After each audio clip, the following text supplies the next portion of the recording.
puedo ser tu gran amiga, incluso tu compañera de vida. Yo puedo ser tu gran aliada, la que aconseja y la que apaña. Yo puedo ser cualquiera de todas, depende de cómo tú me apodas. Pero no voy a ser la que obedece, porque mi cuerpo me pertenece. Yo decido de mi tiempo, como quiero y donde quiero.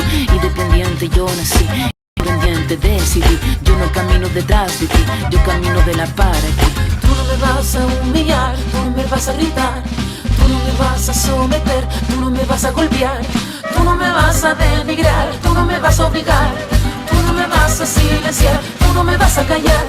No sumisa ni obediente, mujer fuerte, insurgente, independiente y valiente, romper la cadena de lo indiferente, no pasiva ni oprimida, mujer linda que das vida, emancipada en autonomía, antipatriarca y alegría.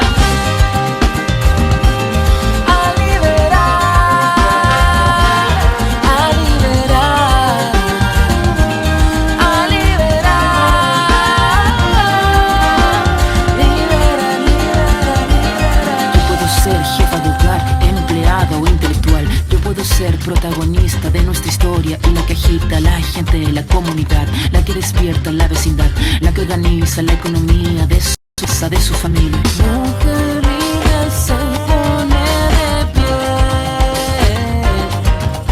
y a romper las cadenas de la piel. Tú no me vas a humillar, tú no me vas a gritar, tú no me vas a someter, tú no me vas a golpear, tú no me vas a denigrar, tú no me vas a obligar, tú no me vas a silenciar, tú no me vas a callar. No sumisa ni obediente, mujer fuerte, insurgente, independiente y valiente, romper la cadena de lo indiferente, no pasiva ni oprimida, mujer linda que das vida, emancipada en autonomía, antipatriarca y alegría. A liberar.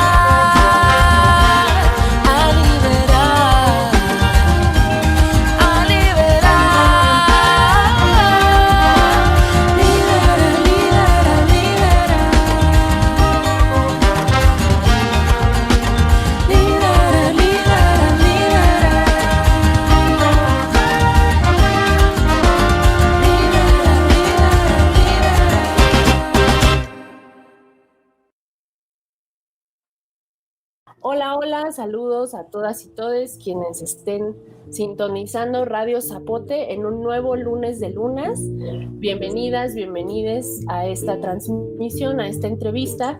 Estamos muy felices desde este programa hecho por mujeres, hecho por nosotras desde la cabina nómada de Radio Zapote, transmitiendo en un lunes nuevo y en un lunes muy contento, inspiradas, honradas por esta entrevista que vamos a hacer el día de hoy. Les saludo, soy Caracol, aquí estoy con la compañera Ana y con la compañera también Claudia Torres de Mujeres y la Sexta del otro lado.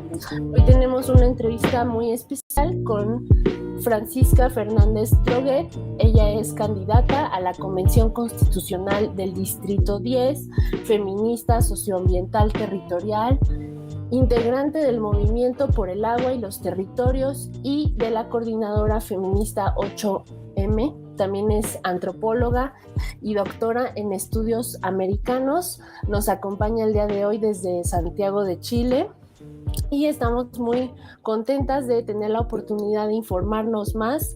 Habemos muchas y muchos quienes queremos saber qué está pasando en Chile con el tema de la constituyente y a veces no entendemos muy bien. Pues el día de hoy podremos tener un acercamiento a los procesos políticos que se están viviendo en Chile y como tenemos el honor de entrevistar a la compañera Francisca, también hablaremos un poco acerca de la gestión comunitaria del agua, esta lucha por el agua que también se está viviendo en todo el territorio de Abya Yala y del mundo y que es muy importante concientizarnos de este tema y luchar porque el agua sea del pueblo y de todes. También hablaremos del feminismo de los pueblos y recordaremos un poco de la revuelta de octubre de 2019 que se vivió por allá en el hermano territorio de Chile, territorio de los compañeros mapuches también, a quienes mandamos un saludo de fuerza y un abrazo. Y pues te saludo, Claudia, del otro lado. ¿Cómo estás el día de hoy? Bienvenida Hola. este lunes de luna. Muy buenos días, pues con el corazón lleno de dicha por estar tantas mujeres de lucha aquí, por tener a la compañera Francisca, que con cariño le llamamos Pancha, y que desde que empezó la contingencia por el COVID, pues tuvimos esta fortuna de coincidir y de empezar a hacer trabajos desde casa, desde la virtualidad, por este encierro, pero que hemos apreciado y aprendido tanto de la lucha en Chile por los ojos, por el trabajo, por el camino, por los pasos que ha dado la compañera Pancha. Muchas gracias, Pancha, y ahora que te tenemos aquí, pues te agradecemos mucho, vamos a disipar muchas dudas, vamos a interiorizarnos con este proceso de lucha en Chile y desde la perspectiva feminista, desde la lucha de las mujeres, también abordando pues la cercanía con los pueblos originarios. Así es que, querida Pancha, desde Mujeres y la Sexta, te enviamos un abrazo muy fraterno, te queremos mucho y te agradecemos muchísimo que aceptaras esta entrevista. Nos haces muy felices y nos vas a hacer partícipes de lo que en aquellas latitudes de la Via Yala se está trabajando. Te abrazamos con mucho amor, con mucho deseo por la lucha. Muy emocionada con las palabras de ustedes, compañeras, así que también un fuerte abrazo virtual. Esperemos que prontamente no sea virtual sino presencial.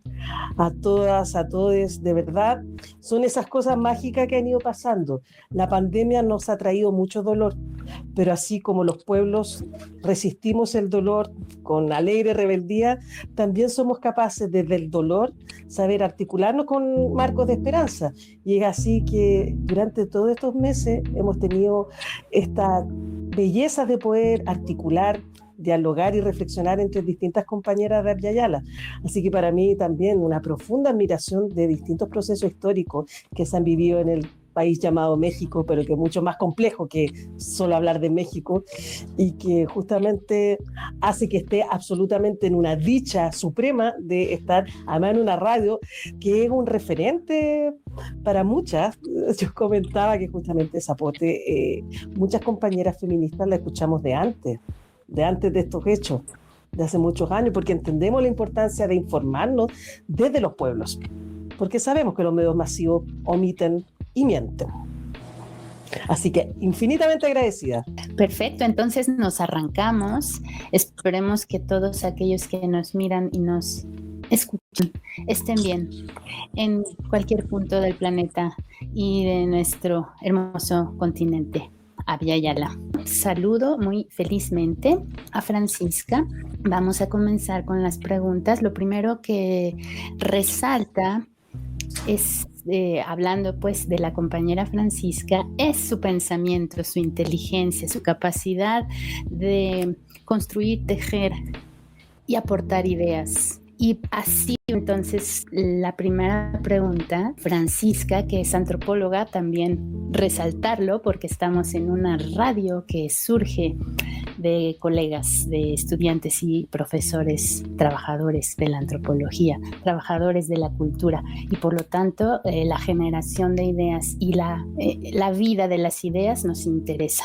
Platícanos entonces, para empezar, Francisca, cuál consideras tú que es el papel de las ideas, sobre todo del pensamiento feminista, en la lucha que realizamos en la actualidad? Que bueno, yo diría que son ideas revolucionarias, las ideas feministas, sobre todo las ideas comunitaristas, este concepto que también has tejido del feminismo de los pueblos. ¿Cuál es este papel de las ideas feministas en la lucha y para dónde van nuestras ideas? Mira qué importante pregunta, porque lo primero que nos permite es posicionarnos desde un feminismo. Nosotras decimos, si bien obviamente tenemos una reivindicación histórica del feminismo como una lucha importante contra la opresión hacia mujeres, niñas, disidencias, también en este andar hemos ido generando la necesidad imperiosa de posicionarnos desde un feminismo anclado en los territorios, anclado en nuestras memorias de resistencia, porque desgraciadamente sabemos que hay un feminismo mucho más dentro de la lógica liberal, que lucha, por ejemplo, en clave de igualdad de condiciones, cuando nosotras decimos acá lo que queremos no es derrumbar solo el patriarcado, sino también el capitalismo y el colonialismo. Entonces no es solamente una disputa por el fin a la opresión desde esta dimensión que se ha llamado clásicamente género, sino que el fin a la dimensión de todas las opresiones. Y eso nos hace situarnos en un feminismo profundamente anticapitalista, y siempre lo decimos, como que la lucha anticapitalista, no sé qué pasó en algunos años, quizá este mal llamado progresismo fue invisibilizando este carácter estructural de revertirlo todo. Nosotras queremos revertirlo todo, partiendo por estas estructuras mundiales de opresión. Entonces, quizás también otra de las enseñanzas de este feminismo anclado en estas memorias, anclado en la tierra, es que entendemos el feminismo como una comunidad de saberes y haceres, y que creo que eso también es fundamental. Las feministas no solo plasmamos un conjunto de ideas del tipo de mundos que queremos habitar, sino también las prácticas, sino también la cotidianidad que hemos ido instalando. Entonces, en este andar, nos hemos ido encontrando con ciertos referentes para pensar este feminismo. Y siempre lo decimos, que por lo menos nosotras vimos dos grandes referentes a nivel de Abya Yala que nos posibilitaron posicionarnos desde este feminismo. Y lo hemos dicho muchas veces, sin muchas veces nombrarse feministas las compañeras. Las mujeres zapatistas. Yo creo que a todas nos marcó muchísimo la ley revolucionaria de las mujeres, que además te marca de manera tremenda, porque es una ley muy desde el sentido común, muy desde decir el derecho a decidir cuántos hijos quiero, el derecho a educación, el derecho a salud, el derecho a casarme o emparejarme porque lo quiero y no por imposición.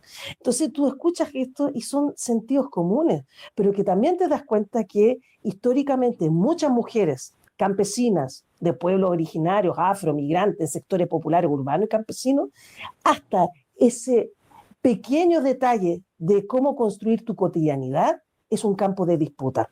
Entonces, esa ley revolucionaria es un primer campo de disputa que nos aúna con este tejido de distintas memorias de resistencia y con profunda admiración de lo que se lleva, que desde la propia realidad, justamente como pueblos originarios, mestizas, más disidentes, se mira de otra forma la lucha de las mujeres. Además, una lucha fuertemente anclada también en las culturas, en la identidad. No dejo de ser tzotzil si reivindico mis demandas como mujer. O sea, eso es lo que me parece más hermoso. Porque también hay un feminismo muy liberal que solamente aborda la dimensión de ser mujer y no la dimensión de los otros cruces, la otra opresión y también la resistencia. Ser pobre, ser migrante, ser negra, ser indígena, te da otra dimensión del ser mujer también. Entonces, en este ámbito, no importa visibilizar, además de un feminismo anticapitalista, también un feminismo de clase. Recuperamos esa figura histórica que nos parece súper relevante. Y un segundo referente, sin duda, van a ser las compañeras, que ahí sí, desde la nominación feminista, nos entregan la posibilidad de pensarnos desde Abya Yala, las feministas comunitarias en Bolivia. Yo en lo particular he vivido y he trabajado muchos años en el norte de Chile, entre comunidades aymaras, quechua, bailo danza andina hace mucho, y diría que mi segunda matria o segunda territorialidad ha sido Bolivia. Entonces soy muy cercana a los procesos de allá. Y siempre miramos con ojos de gran ilusión lo que iba sucediendo ya desde los años 90 en Bolivia. Compañeras feministas, aymaras, lesbianas, pensándose como aymaras, un feminismo que, como ellas dicen, desde la memoria de las ancestras. Entonces, ese yo diría que es el segundo momento que podemos ser feministas reconociéndonos ahí. Y después yo me imagino que a todas nos pasó ir conociendo otra experiencia feminista. El feminismo chicano, por ejemplo, el feminismo negro, los feminismos descoloniales. Entonces, desde prácticas de movimientos sociales, territoriales y además también desde cierto universo académico, pero ojo, no cualquier academia. Una academia donde pensamos la investigación como un espacio de transformación social, colaborativa, desde otros marcos de sentido. Porque siempre digo, si bien soy muy orgullosa de ser antropóloga, también asumo el legado histórico colonial que ha tenido la antropología.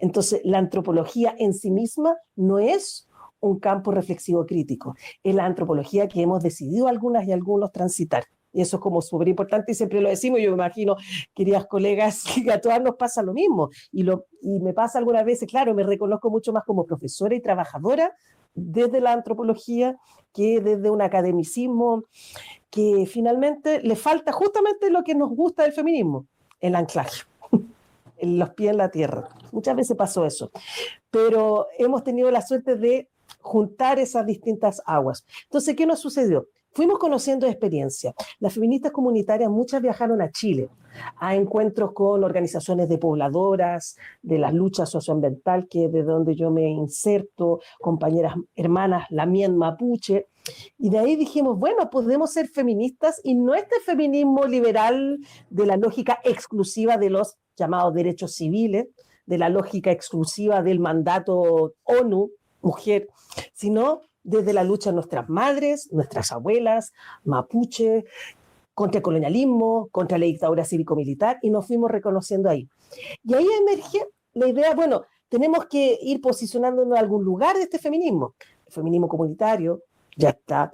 Está el feminismo territorial, compañeras hermanas argentinas trabajan mucho esta noción, pero además nuestro carácter fuertemente anti-extractivista, porque también, y es una crítica a las izquierdas de Abya Yala, ha habido una izquierda más institucional que, si bien tiene una mirada crítica, siguió perpetuando prácticas económicas, prácticas de producción energética, producción en general matriz productiva y de consumo, a costa de la explotación de la naturaleza. Entonces también decimos, somos feministas anticapitalistas de clase, pero profundamente anti-extractivistas, porque pensamos que la forma de explotación y dominación histórica hacia la naturaleza es la misma forma que ha operado hacia nuestros cuerpos y territorios, mujeres, pueblo originario, niñas, afro, migrantes. Entonces necesitábamos.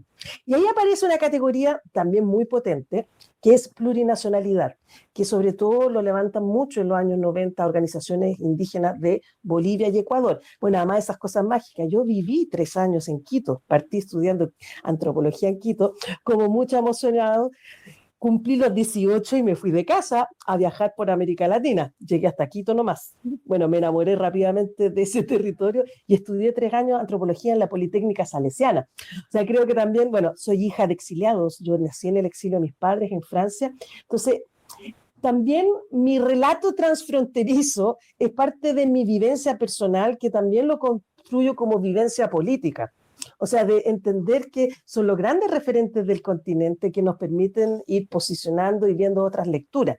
Y ahí plurinacionalidad en ese entonces, porque todavía no estaban estos procesos constituyentes que se llevó a cabo tanto en Bolivia como Ecuador, era la demanda de la organización indígena para el reconocimiento, la convivencia, pero también la validez de otras formas de construcción política, reconociendo otras formas de construcción de autoridad, por ejemplo, la autoridad comunitaria. En el contexto aymara y quechua maya hay algo muy hermoso en la construcción de lo político, se llama taqui. Taqui significa camino en aymara, y se dice, tu construcción política implica caminar, transitar una ruta, y esa ruta es ascendente, es comunitaria y es colectiva. Por eso en una comunidad, todas las personas, en tanto comuneros y comuneras, van a ser autoridad de algo, de una fiesta, de la comunidad, de la limpia de canales. O sea, es una perspectiva hermosa, y ahí entender plurinacionalidad. Entonces, obviamente vienen de estos procesos constitucionales que fueron hermosos, pero que también tuvieron sus limitaciones. Yo soy una gran admiradora del proceso boliviano-ecuatoriano, pero vimos como también, desgraciadamente, las prácticas extractivistas hasta en algunos casos se intensificó. Entonces, súper compleja la situación, no digo que sea sencillo, pero ahí estábamos disputando. Entonces, ¿qué dijimos? ¿Qué es lo que nos aúna? Es que somos mujeres y disidencias de distintos pueblos. Entonces, desde el Comité Socioambiental, fuimos un comité que nos creamos al inicio de la Coordinadora Feminista 8 de marzo, que llevamos alrededor de 3 años como coordinadora, y que éramos mujeres vinculadas a la lucha por la defensa de los territorios, que se nos invita a crear y ser parte de la coordinadora. Pero cuando somos parte de la coordinadora lo creamos a nivel de comité. Está el Comité de Trabajo y Sindicalista, el Comité de Derechos Humanos, el Comité de Niñez. Ojo, muchas participamos en varios comités también. Bueno, yo estoy en el Comité Socioambiental. Dijimos, bueno, si nuestro relato es la memoria de nuestras ancestras que han luchado, llamándose o no feminista, podríamos llamarle a esta experiencia un feminismo de los pueblos, porque eso te posibilita pensar que cada pueblo tiene su propia trayectoria de dónde pensar el feminismo, y es profundamente antineoliberal, anti-extractivista y anticapitalista, esta forma de entender un recorrido, una trayectoria, un taqui. Entonces, bueno, por eso me parecía súper importante, esta pregunta fue un poco larga la respuesta, pero como entender el mundo de las ideas anclada en haceres. Y justamente, para contarle el feminismo a los pueblos, tuve que contarle la trayectoria de dónde vamos construyendo ese feminismo. Un concepto que me encantó y creo que lo vamos a adoptar, ¿verdad, Clau? También hablas en tu respuesta, ¿no? De la ley revolucionaria de mujeres, del ZLN, que ya tiene bastantes años, si bien recuerdas, de 1993. Ajá, y importantísima ley porque justamente establece el derecho de las mujeres a luchar por su liberación, pero justamente una liberación desde la colectividad, desde la comunalización y desde lo transfronterizo y lo transcultural, por supuesto. Entonces, eso pues fortalece las alianzas y las luchas. Hablando entonces de los pueblos y de las mujeres de estos pueblos, vayámonos a la revuelta de Chile de octubre de 2019 para que nos platiques, Francisca, desde dentro y desde lo femenino, desde la lucha feminista. ¿Qué fue esta revuelta? ¿Qué importancia tiene? Nosotros, pues, desde el norte del continente pudimos percibir, palpar, sentir la importancia de ese despertar hermoso de Chile, que bueno, creo que para mí siempre estuvo despierto, porque desde hace muchas décadas estuvo despierto. Chile nos ha dado ejemplo de unidad, de lucha. Finalmente, en el octubre del 19 ocurre lo que se conoció como la revuelta de octubre, iniciada justo por la gente más joven, como una lógica transgresora al sistema. Salta el torniquete es una de las síntesis, digamos, de esta revuelta. Platícanos qué es, cómo es que se desarrolló y un poquito el papel de las mujeres o del feminismo en esta revuelta. Mira, hay tanto que decir, además, es una revuelta, son esos procesos históricos complejos, porque todavía seguimos habitando la revuelta. Yo no puedo referirme a la revuelta como un hecho del pasado, porque lo estamos habitando con otras condiciones, con un proceso constitucional, con la intensificación de la represión y una pandemia. Pero me pasa esa sensación de que es algo que seguimos viviendo. Y además también, y con absoluta claridad, algo inimaginable. O sea, yo creo que también es muy importante situarlo, la propia sorpresa que nos generó a nosotras mismas lo que estábamos viviendo, como no poder creer el nivel de organización, de masividad, de lucha, de persistencia, de meses movilizándote todos los días. O sea, ese calor de la compañía, de lo comunitario, de verdad nunca pensé vivirla y siempre hablo con mis padres con mucha emoción y ellos me lo dicen. Nunca pensamos que íbamos a volver a creer en proyectos colectivos después del fin a la unidad popular que se dio con la dictadura cívico-militar. O sea, mucha gente mayor, y es hermosa la sensación que tienen, rememorar esa alegría rebelde que lo he insistido mucho, esos marcos de esperanza que los dio la unidad popular, de 3 años de un proyecto histórico maravilloso, con complejidades, con limitaciones, con contradicciones, con errores, como todo proceso. Yo creo que eso es súper importante. Entonces, es eso. La revuelta es lo más cercano a vivir un poder popular comunitario. También, ojo, con algunas contradicciones, algunos equívocos, que es parte del aprendizaje. ¿Qué es la revuelta? ¿Por qué se posibilita? ¿Qué sucede? Y para mí, uno de los lemas más importantes que se instala rápidamente la revuelta tiene que ver con el origen, que la frase lo da. En Chile nace el neoliberalismo y estamos disputando porque termina el neoliberalismo. Chile es el laboratorio por excelencia en Abya Yala del neoliberalismo bajo una derecha que rápidamente, al calor de un golpe cívico-militar con Augusto Pinochet, instala un proyecto ideológico económico, que es el neoliberalismo, pero además lo instala con una política sistemática de instalación con un grupo de jóvenes, los llamados Chicago Boys, que justamente se forman en Chicago, ven las directrices y los lineamientos de cómo crear la política neoliberal, consolidarla, obviamente al alero de la militarización, de los golpes de Estado, de la violencia estatal, e instalarlo como proyecto de economía mundo. Entonces, eso somos Chile, un laboratorio. Pero además un laboratorio horroroso en que esta política se fue perpetuando más allá de la dictadura. Yo hace mucho tiempo, y con las colectividades en que participamos, no hablamos de democracia, sino hablamos de postdictadura, para diferenciar la dictadura de lo que vivimos ahora. Nosotros vivimos la postdictadura, una postdictadura que mantiene, por ejemplo, ciertos ejes. Y uno de esos grandes ejes es el marco neoliberal, y el segundo eje, que además es producto del primer marco, es la Constitución del 1980. Somos uno de los pocos países del mundo que luego de finalizada una dictadura cívico-militar, seguimos con la misma constitución de la dictadura. Por eso es tan grave y por eso es tan importante el momento histórico que estamos viviendo hoy de disputar hacia una nueva constitución. Solo se le puede entender en el marco de que la constitución del 80 sigue regulando nuestro actuar. Y ojo, miren lo perverso. La constitución del 80 define que el Estado en Chile es subsidiario. ¿Qué significa subsidiario? Es privatizador. Que las empresas y los privados se hacen cargo de la gestión de la política pública y cuando no tienen la capacidad, recién ahí se hace parte del Estado.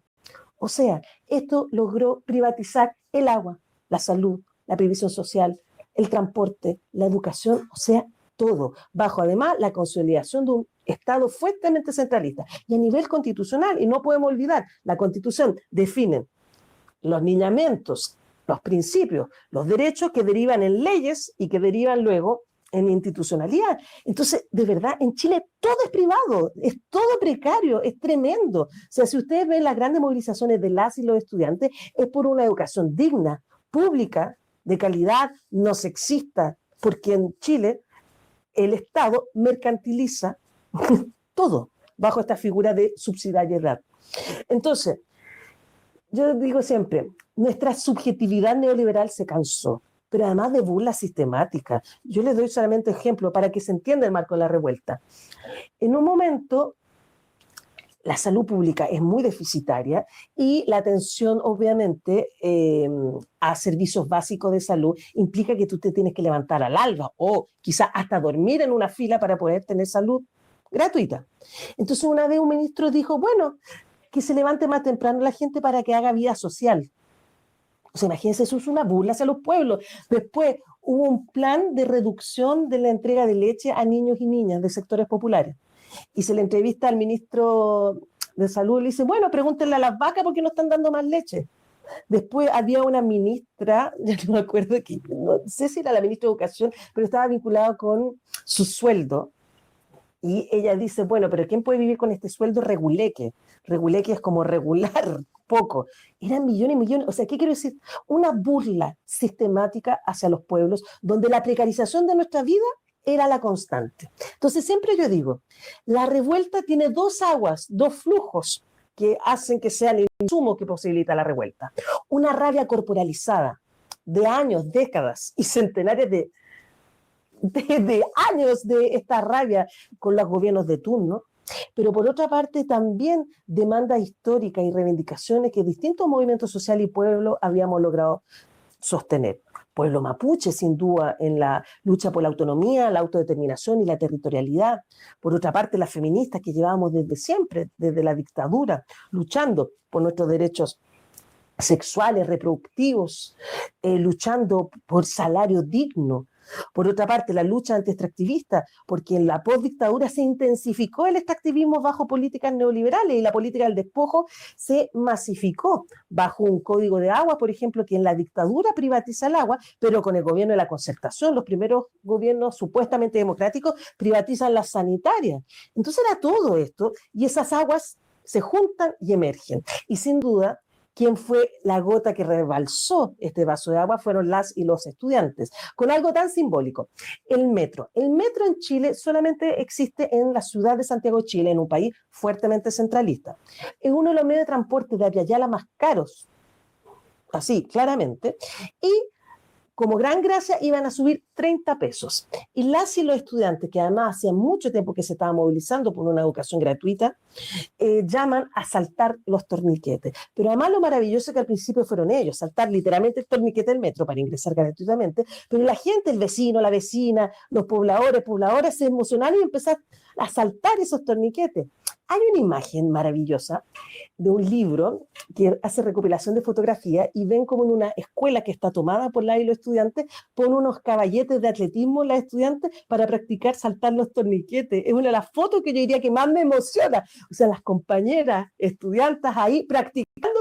De hecho, siempre digo como broma, yo no pude saltar el torniquete, tuve que pasar por debajo del torniquete. Fui de las que no era fácil, éramos miles y además era hermoso todo lo que estaba pasando. Entonces dije, ya esto está más difícil, va. Así que todas las veces mi torniquete era más bien por abajo que saltarlo. Una cosa generacional.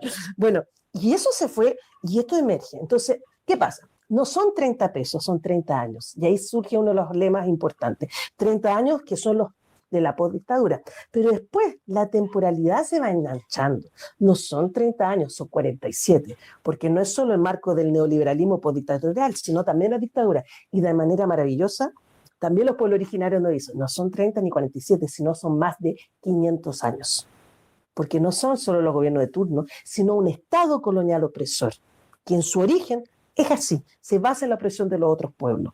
Entonces, el 18 de octubre, bueno, con esto voy ya terminando esta idea, yo estaba en un encuentro en Hualmapu, un territorio mapuche anti-extractivista, y yo tenía que regresar el mismo 18 de octubre en bus, porque mi madre me podía cuidar hasta cierta hora a mis hijos, y empiezo a escuchar la radio en camino en el bus, de que siguen los saltos de torniquete, la revuelta, pero que ya en Santiago ya se estaban armando los vecinos, estaban emergiendo barricadas, y que esto ya estaba llegando a una situación de descontrol donde Piñera llama a un estado de emergencia que implica sacar a los militares a la calle. Piensen ustedes, para nosotros sacar a los militares es la dictadura, ese es el recuerdo. Y a medida que iba pasando la carretera, una cosa maravillosa, obviamente llegué 6 horas después, llegué a una balacera en Santiago Centro y las rutas donde el peaje, no sé si se entiende también en México, donde cobran, porque acá está hasta, las carreteras están subsidiadas. Empresas privadas hacen arreglo de las carreteras y te cobran altísimos impuestos que son los peajes quemados, saqueados. Entonces, la carretera, la Panamericana, como columna vertebral, o sea, visibilicé eso y todos los del bus dijimos, esta cosa viene para rato y viene serio. Además, acá un gesto hermoso. Y después hablo un poco de las mujeres. Me bajo, nos toca una balacera, nos empezamos a organizar. Justo me tocó con 2 mujeres mucho mayores y logramos que un auto nos lleve a nuestras casas. Entonces yo llamo a mi madre desesperada, Francés, Pancha, está el caos, o sea, como todo muy contento de ya el cansancio, pero también los niveles de violencia, sobre todo estatal, ya estaban fuertes, ya estaban disparando a matar. Entonces me dice, yo no te puedo llevar a los niños, no puedo salir a la casa. Le dije, no te preocupes. Y mi madre, como una gran madre siempre, pero no tienes nada de comer porque andabas en Temuco.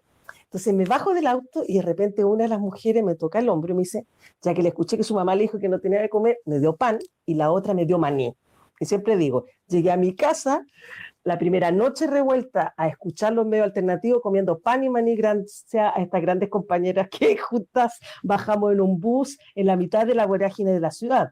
O sea, me gusta contar esta historia personal, no la cuento mucho, pero grafica lo que estamos viviendo. El horror de la violencia estatal, la rabia de los pueblos, de siglos de desigualdad y la solidaridad entre los pueblos. Ese gesto del maní con el pan te da cuenta que también como hemos ido sosteniendo. Y rápidamente uno de esos elementos ha sido el feminismo. Las feministas, luego de la dictadura, del fin a la dictadura cívico-militar, la movilización más grande de la historia de Chile fue la marcha del 8 de marzo del 2019. 3 millones de mujeres y disidencias de niñas por todo Chile nos movilizábamos. Hace décadas ya, vuelvo a insistir, hoy tiene gran visibilidad, pero décadas que nuestras madres, abuelas ya habían cimentado este camino de una perspectiva feminista muy anclada en lo que dije al principio, sentido común. Muchas quizás no teniendo tantos elementos reflexivos, pero entendiendo y compartiendo ese dolor del ser mujer, ese dolor de ser perseguida, el dolor de los feminicidios, es que nos fue aunando y haciendo que hubiese una explosión de autorreconocerte como feminista. Entonces, sin duda que fue uno de los ejes, pero también quiero ser honesta. Al principio de la revuelta hubo una tendencia a territorializar mucho desde una masculinidad, una primera línea muy masculina de hombres jóvenes resistiendo, y donde después nos fuimos dando cuenta, oh, hijo, mujeres y disidencia también estamos, pero tuvimos que hacer un ejercicio de disputar y demostrar que en el espacio de la resistencia también estábamos. Y siempre decimos, y el segundo aliento con fuertes características feministas fue la performance que hicieron las compañeras del colectivo Las Tesis, que son de Valparaíso, que se llama Un violador en tu camino. A ver, en Chile, Carabineros de Chile, la figura equivalente a la policía. Es una policía militarizada, que viene de hecho ya del fascismo europeo, los carabinieri, es una figura italiana, y que además toman elementos prusianos, alemanes, o sea, el fascismo desatado. Esa es la figura de Carabineros de Chile, una policía militar. Y esa es la policía que tenemos. Y tienen un lema que es un amigo en tu camino. Es que es importante contar esto para que se entienda por qué un violador en tu camino. Un amigo en tu camino es carabinero ayudándote a los niños a cruzar el tránsito. Entonces las compañeras toman ese lema, por eso es importante contarle, y ponen un violador en tu camino. O sea, el carabinero no nos cuida, sino todo lo contrario, son los agentes de la violencia político-sexual, que también es una categoría que hemos ido instalando, el ejercicio de las fuerzas represivas estatales de violencia sexual, y hemos ido colocando la categoría de violencia política sexual. Entonces, hacen una performance con características locales, pero que inmediatamente se universaliza, porque el dolor, las opresiones, las dominaciones, los despojos que se nos hacen a las mujeres, nos cruzan a nivel mundial. Entonces, sin duda que un violador en tu camino va a ser ese segundo aliento que va a ser tan importante para la revuelta, y que yo siento que va a consolidar la matriz feminista que tiene esta revuelta. Bueno, entonces venimos con el testimonio de la revuelta. Finalmente, uno de los cauces pacíficos de esta revuelta es la propuesta de una nueva constituyente. Y en esas estamos. Estás tú primordialmente, ¿no? Ahí como candidata. Las noticias, que no son muchas, digamos, oficiales, que llegan hasta acá, hasta el norte de Chile, es que por la constituyente la derecha chilena está completamente unida y dice va a ganar. Y la izquierda desunida y sin entenderse entre sí. Eso nos genera dudas, inquietudes fuertes. Platícanos tú, Francisca, desde dentro, este proceso de la constituyente. Finalmente es una propuesta de la izquierda. No sé si solo de la izquierda institucional o varias, pero finalmente es una propuesta de la izquierda que lleva por un camino pacífico, digamos, la energía de la revuelta. Sí, mira. ¿Cómo va a ser tu candidatura? ¿Es cierto eso que están desunidos? ¿Qué va a pasar? Platícanos. A ver, lo desunido. Nunca hay que olvidar que hay muchos grupos que se autodenominan de izquierdas progresistas y que para nosotros siguen siendo políticas neoliberales. Entonces ahí hay que tener ojo de primero cómo se autoidentifican y desde qué matriz, porque la izquierda no somos la misma.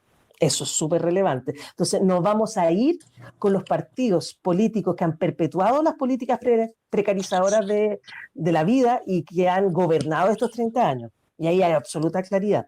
Entonces, bueno, ahí quizás voy a retomar, y algo que nos cruza en Abya Yala nuevamente. A ver, disculpa, quiero ser súper enfática en esto. Si hoy podemos hablar de un proceso de cambio constitucional, es exclusivamente producto de la revuelta. En la revuelta, si bien los lemas que aparecieron fue en Chile nace y muere el neoliberalismo, no son 30 pesos, son 30 años, Chile despertó, que un lema en lo personal no me gusta mucho porque no estuvimos dormidos, muchos pueblos nunca hemos dormido, siempre hemos estado alerta, despiertos, pero se entiende como símbolo. Y uno es Asamblea Constituyente Ya, que además de manera maravillosa, también luego nuestros hermanos y hermanas del Perú también fue un lema que fueron instalando, que ojo, se ha invisibilizado muchísimo la situación peruana, que ha sido muy, muy compleja. Y no olvidar algo hermoso de Abya Yala, que 2 semanas antes de nuestra revuelta hubo su revuelta en Quito, en Quito, Ecuador, donde también tenemos grandes marcos de enseñanza de ciertos procesos y donde además también hay una fuerte arrasada de violencia estatal, tanto en Ecuador, en Chile como en Perú. Y no es casualidad, ahí hay una energía, algo está pasando en estos países andinos, que nuestra revuelta se fue masificando, pero además que tiene también relación con otras revueltas de los países aledaños. Entonces, una de las primeras demandas que aparece con fuerza en la calle es asamblea constituyente ya, porque teníamos absolutamente claridad y tenemos la claridad que todo el anclaje de la subsidiariedad, de la privatización y mercantilización de todo es producto y avalado de la Constitución. Chile es el único país en el mundo que el agua a nivel constitucional está privatizada. Yo siempre digo, el agua, la usurpación de las aguas se da desgraciadamente en muchos países. En Chile el único que es ley. Por decirlo así. Entonces, todo eso hizo que inmediatamente la Asamblea Constituyente fuera un lema que tú veías en las calles, en los gritos y en las paredes. ¿Qué pasa? Octubre obviamente tuvo condiciones de violencia. Hubo asesinatos, más de una treintena de compañeros y compañeras en resistencia fueron asesinados, tortura, violaciones. Más de 2.000 presos y presas de la revuelta, más de 2.000, eso estamos hablando, más de 400 de víctimas de trauma ocular. Tenemos una compañera que perdió los 2 ojos, Fabiola Campillay, otro compañero, Gustavo Gatica, que perdió los 2 ojos, estudiantes de la universidad donde yo hago clases. O sea, estamos hablando de una complejidad horrible de grandes marcos de violencia y de impunidad. Entonces, ¿qué sucede? En noviembre, partidos de la derecha hasta sector progresista del Frente Amplio, llamado Izquierda Institucional, firman un acuerdo de paz. ¿Y qué es el acuerdo que nosotros desde los movimientos sociales interpelamos? Es un acuerdo de paz que hace un llamado a que justamente cese la violencia, pero ojo, sin reconocer el origen de la violencia estatal, sin reconocer los presos políticos y además avalando leyes, una ley antibarricada y previamente a eso y ratificando una ley de control de identidad, que son los ejes que ha permitido criminalizar la protesta social. Entonces ahí nos genera un quiebre y un gran dolor, somos muy honestas y honestos, porque estos partidos hacen una negociación con el centro y la derecha, finalmente a costa de la vida, de las movilizaciones y las luchas que estábamos encarnando los movimientos sociales y los territorios. Ese es el acuerdo de paz y fijan una ley que se llama Ley 21.200, que es la ley que va a posibilitar que el 2020 se vote por una nueva constitución, apruebo o rechazo, y que impone que si ganaba la apruebo, ¿cuál era la figura que iba a haber? Convención mixta o convención constitucional. O sea, la ley nos coarta la posibilidad real de una asamblea constituyente que queríamos, la asamblea del poder originario de los pueblos. Entonces, fue tremendo porque nos generó divisiones, porque dijimos nuevamente los partidos políticos nos venden, nuevamente las castas privilegiando sus horizontes políticos, y además esta ley 21.200 permite que mientras estemos dictaminando una nueva constitución se puedan aprobar los tratados de libre comercio, que en el caso de la lucha socioambiental, los tratados de libre comercio son una arista más de la profundización del extractivismo. Por ejemplo, el TPP-11, que estamos aristas constantemente que pueda ser aprobado, y la ley lo permite. O sea, imagínense, estamos pensando un futuro país desde la Constitución donde se permite eso. Donde además dicen, bueno, ¿quiénes van a ser elegidos para la convención? Va a ser por elección distrital. Y es así que los convencionales y las convencionales tuvimos que juntar firmas para patrocinar, para poder ir a la elección, que va a ser ahora el 11 de abril, pero además bajo lógica de distrito. Nosotros representamos distrito. Entonces, tú ves que una cantidad de barreras dijimos, bueno, desde la Coordinadora Feminista 8 de Marzo, desde el Movimiento por el Agua y los Territorios, soy de una cooperativa de abastecimiento y de otro sector, dijimos, ya, vamos a saltar estos torniquetes también. Entonces, ingresamos al espacio de la disputa. Finalmente, ustedes saben, gana con más de 70% el apruebo, que fue una maravilla, miles fuimos a celebrar, y gana a su vez la Convención Constitucional.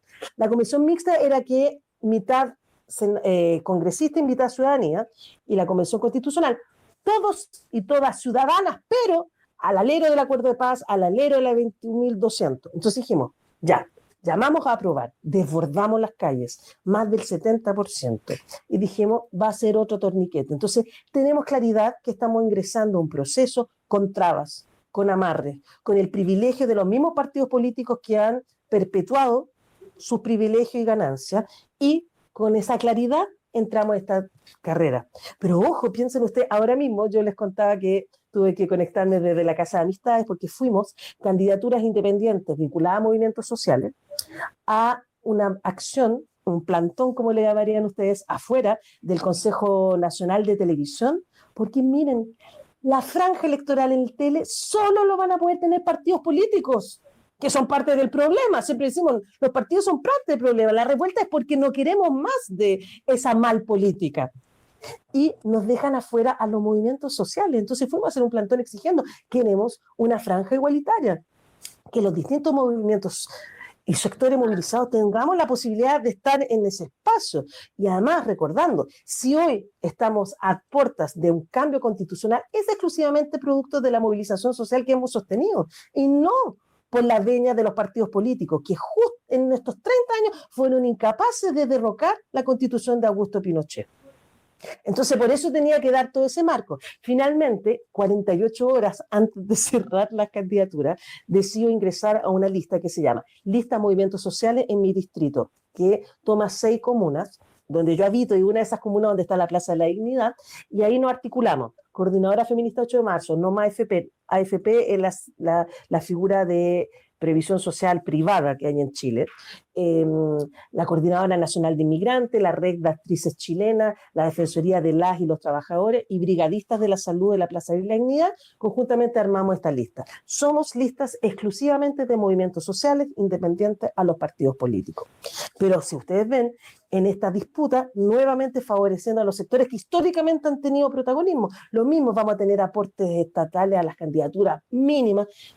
O sea, es un fiel reflejo de la política sistemática de estos más de 5 décadas, 4 décadas, por decirlo así, 47 años, es que esto es fiel reflejo de lo que queremos derrumbar.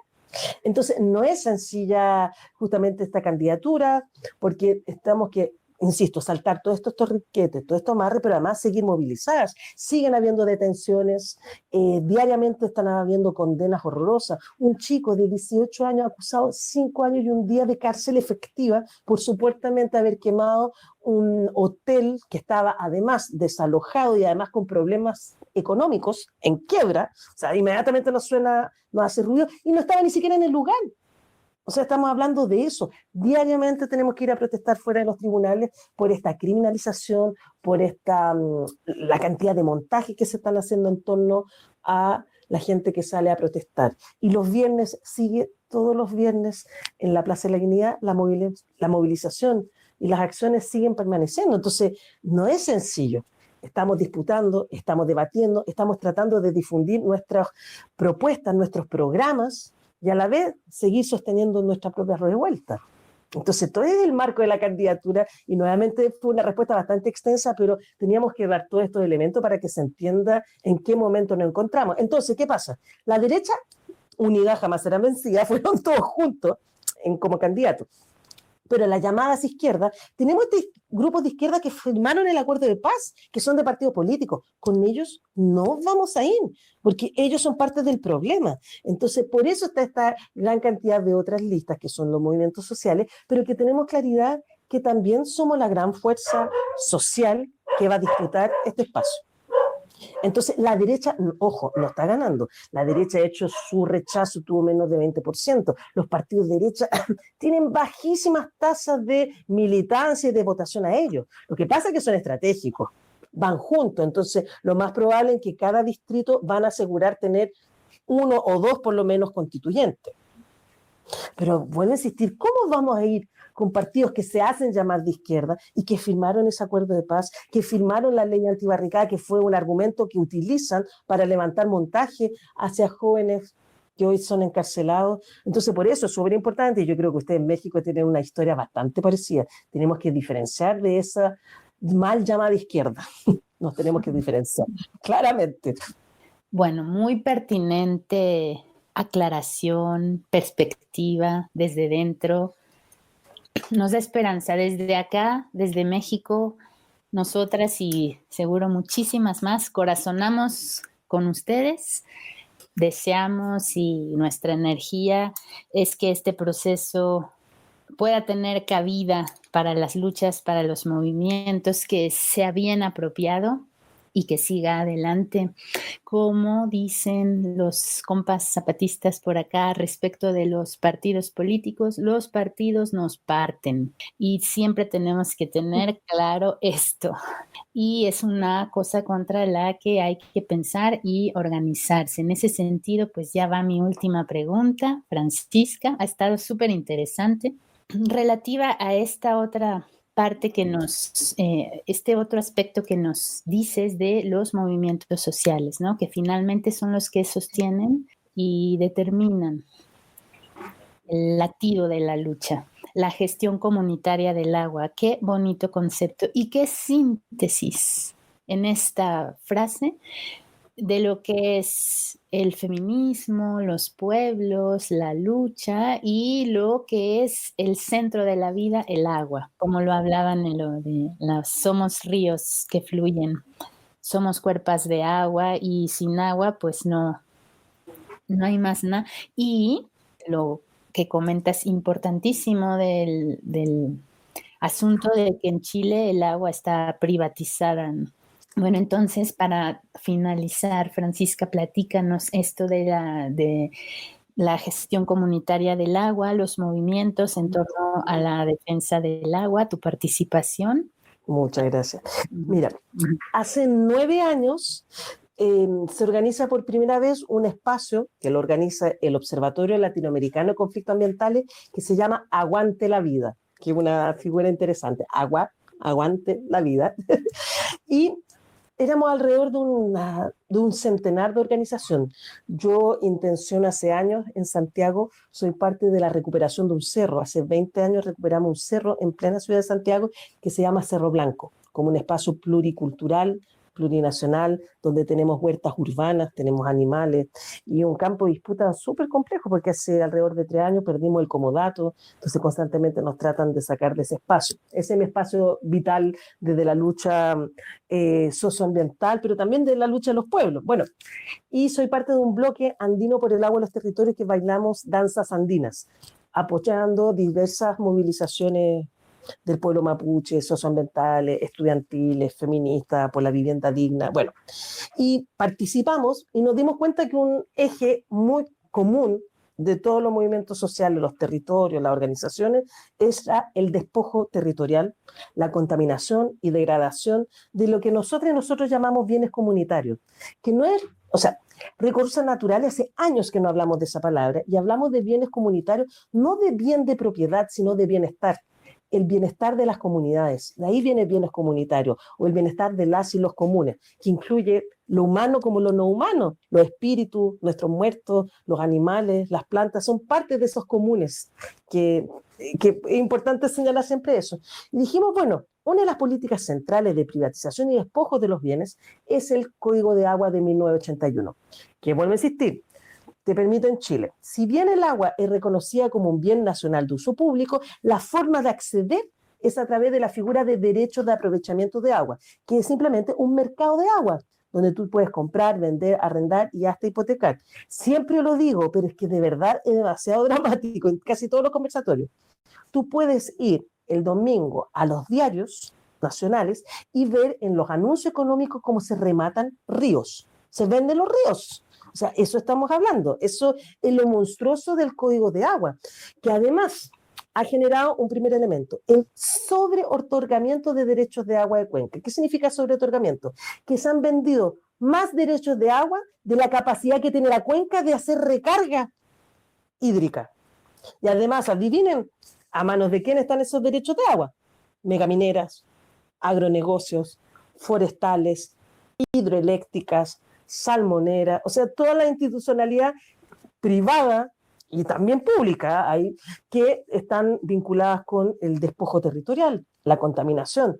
Entonces dijimos, tenemos que crear un movimiento que nuestra principal demanda sea la derogación del Código de Agua, porque hemos dicho, bajo este modelo mercantil, reforma no sirve alguna, sino cambiar el sustrato. Por eso exigimos un nuevo cuerpo normativo, y así en ese entonces teníamos otro nombre, que conformamos el Movimiento por el Agua y los Territorios, de Arica a Magallanes.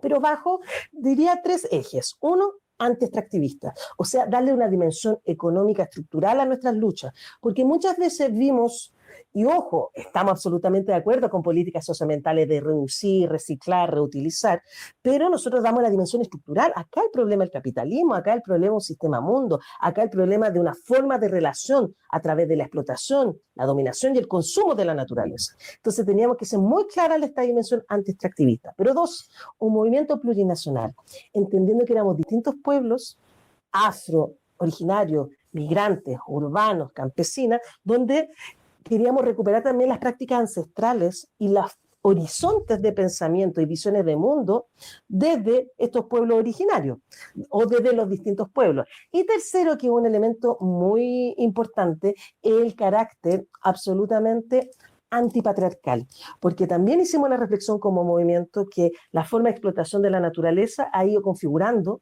territorios y economías masculinizadas, donde los cuerpos más agredidos, despojados, históricamente son los de las mujeres, las niñas y las disidencias. O sea, como la misma lógica de explotación y consumo de la naturaleza es lo que ha operado en nosotras. Y es por eso que nos asumimos anti-extractivistas, antipatriarcales y absolutamente plurinacionales. Y en este alero somos más de 100 organizaciones. Fuimos también, bueno, entonces, ¿cómo logramos derogar Ecoagua? Ojo, 8 años atrás, 9 años atrás, Asamblea Constituyente, porque dijimos, la única forma es consagrar el agua como derecho humano, pero también como derecho de la naturaleza, porque nuestra lucha no es solo asegurar el consumo humano, sino también el bienestar de esos otros comunes no humanos, sino la restauración ecosistémica, los flujos hidrológicos de otras perspectivas. Por eso nosotras decimos claramente, nosotras y nosotros no estamos por la nacionalización del agua, porque mientras el Estado-nación sea colonial, sea una entidad que garantiza privilegios, no nos asegura que el agua sea para todas y todos, y además desde esta perspectiva de los derechos de la naturaleza. Y es por eso que surge la figura de gestión comunitaria de las aguas. Y esto es súper importante. Nosotros queremos, en la nueva Constitución, que el agua sea reconocida, consagrada constitucionalmente como un bien común, un derecho humano y de la naturaleza. Sin embargo, y esto somos súper enfáticas, la gestión que la dejen para los pueblos. O sea, queremos que eso se consagre, que el Estado lo consagre, pero que justamente se reconozca la autonomía que tienen los territorios, las comunidades y los pueblos para su gestión.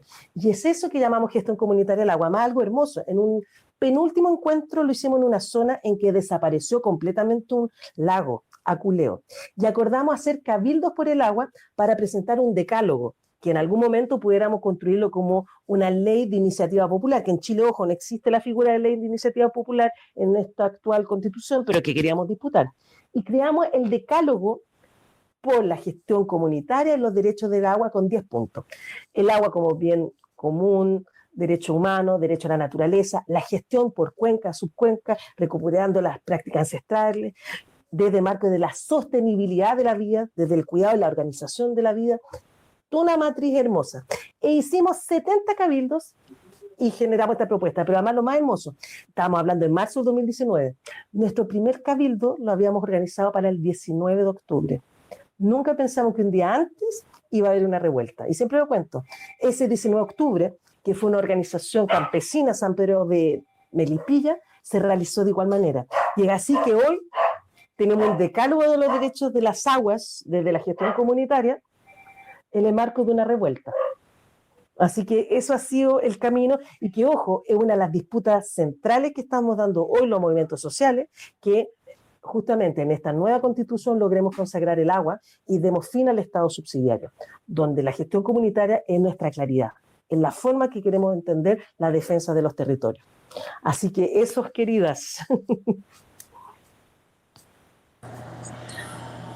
Pancha, querida, nos has dado un panorama amplio, detallado y con mucha seriedad, en un pensamiento crítico que admiramos mucho, que estaremos muy atentas de cómo va evolucionando esto, de tu participación ahí, que sabemos que esta disputa con los partidos políticos y los factores reales de poder es brutal, ¿no? Es una gran confrontación y ellos mueven sus palancas de poder, y desde el pueblo se tiene que ganar esta lucha.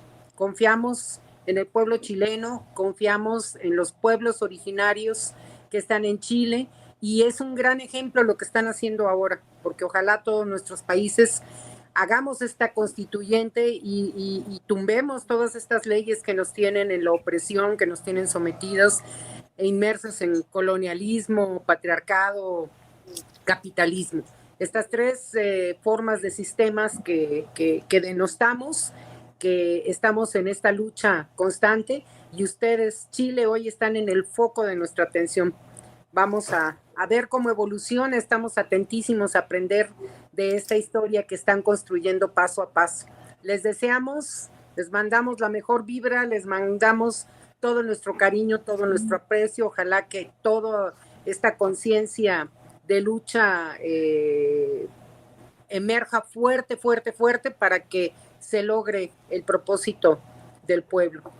Te agradecemos muchísimo estar con nosotros, no es la última vez, por supuesto que si nos aceptas más invitaciones por acá. Por supuesto, por supuesto. Cuando pase este proceso, que también nos cuentes, ¿no? Cómo es que se obtuvieron los logros, esperamos. Muchísimas gracias, abrazos para todas ustedes por allá, y a mis compañeras Denise y Clau también, muchas gracias, siempre a Radio Zapote, lunes de lunas de Radio Zapota, que está haciendo tradición, y seguiremos viendo a más compañeras luchadoras en el mundo. Viene el 8 de marzo, estemos muy pendientes porque las luchas, la emergencia, es un hervidero de conciencia feminista en todo el mundo. Estaremos atentas y nuestros corazones también unidas en esta causa. Así es, gracias Clau, gracias a la compañera Francisca Fernández Droguet. Estuvimos muy contentas en esta entrevista, aprendiendo mucho, visualizando lo que está pasando en Chile, como dijo mi compañera Ana, latiendo con el movimiento que están teniendo por allá. Como dijo Francisca, me gustó eso que dijo de nunca estuvimos dormidos. Está bonita la imagen de que hemos despertado, pero siempre ha habido gente consciente, mujeres luchando, y por eso es que hoy también estamos aquí pudiendo mantener esta lucha y teniendo esta conciencia, ¿no? Por la lucha de nuestras ancestras, por la memoria que tenemos de dignidad y de lucha por la vida. Estuvimos muy contentas con Francisca Fernández Droguet, feminista socioambiental territorial, integrante del Movimiento por el Agua y los Territorios, y de la coordinadora feminista 8M. El decálogo que Francisca mencionó, el decálogo por el agua, les recomiendo que lo pueden encontrar en el último libro digital que hicimos con Espejo Somos y Mujeres y la Sexta. Ahí pueden encontrar este decálogo, además de mucha otra memoria que se virtió en el foro virtual Somos Ríos que Fluyen. Entonces este libro lo pueden encontrar en las redes de Espejo Somos y de Mujeres y la Sexta, se llama así, Somos Ríos que Fluyen, es digital, es para todos y todas, lo pueden descargar, leerlo, compartirlo. Y pues también me quedo mucho con esta imagen que Francisca dio de que mencionó, ¿no? Luchamos por la gestión comunitaria del agua, pero también luchamos por la vida del río. O sea, me imaginé, luchamos porque el río pueda ser río, no solo porque nosotros como humanos podamos tener acceso a él a lo mejor de forma más digna, más ecológica, más respetando la naturaleza, sino también porque el río pueda ser río, porque la naturaleza pueda existir sin que nosotros estemos todo el tiempo explotándola, ¿no? Y creo que esa imagen se puede expandir a que luchamos porque los niños puedan ser niñas y las mujeres podamos ser quienes somos y todas las personas podamos ser quienes somos sin capitalismo, sin despojo apartidistamente, plurinacionalmente. Y pues me gusta descubrir que esta lucha por la vida es plurinacional, no tiene fronteras, y hasta Chile y desde por acá también en México y en muchos otros territorios sé que se está luchando por la vida, y le agradecemos mucho a la compañera Francisca por habernos dado este panorama y esta entrevista. Desde Radio Zapote les saludamos a quienes se hayan quedado escuchando esta entrevista. Sigan escuchando los lunes de lunas, cada lunes por Radio Zapote y Mujeres y la Sexta. Yo también estoy feliz de haberlo retomado, Clau. de estar posibilitando virtualmente tener estas entrevistas que a lo mejor cuando estábamos en la cabina siento que a lo mejor no se nos hubiera ocurrido, solo hacíamos entrevistas presenciales, ¿no? Y en cambio ahora, como inició diciendo Francisca, esta pandemia nos tiene que ayudar a tener otras imaginaciones y ojalá también que podamos pronto volver a abrazarnos. Y pues de mientras les mandamos este abrazo virtual. Besos hasta Chile, a Francisca, a Claudia, y nos escuchamos en otro lunes de lunas. ¿Quieres decir algo? Hasta pronto. Adiós. Chao. Y vivan las mujeres que luchan, viva el agua, viva el río. Hasta siempre.